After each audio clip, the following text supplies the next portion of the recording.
gonna do a rundown of where all my favorite products are from. Sur TikTok, les fillettes s'intéressent de plus en plus aux vidéos de maquillage et de soins de la peau. Surnommées les Sephora Kids, elles sont nombreuses à adopter une routine de soins de la peau dès l'âge de 8 ans et même à utiliser et acheter des produits cosmétiques de marque assez coûteux. Simone, 10 ans, elle-même possède plusieurs crèmes et produits cosmétiques et suit chaque jour une routine bien précise.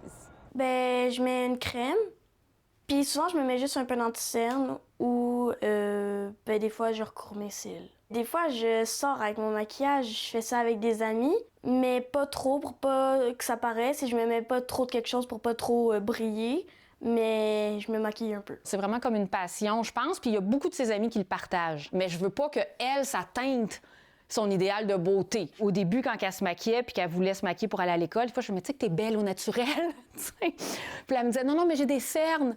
Puis j'étais comme, voyons, Simone, t'as pas de cernes. Mais il y a toujours une crainte, tu sais, je veux qu'elle s'aime comme elle est. Mais alors que certains produits sont inoffensifs pour les peaux d'enfants, certains ne sont pas recommandés, comme le rétinol et les acides qui peuvent se retrouver dans plusieurs produits. C'est sûr que ces produits-là ne sont pas dangereux pour les enfants. Par contre, ils ont plus de risques de causer de l'irritation ou d'exacerber une condition de base comme l'eczéma, par exemple. Une peau n'a pas besoin de grand-chose autre que d'être nettoyée, hydratée si elle est sèche et bien protégée du soleil. Donc, on n'a pas besoin de ces produits-là à cet âge-là.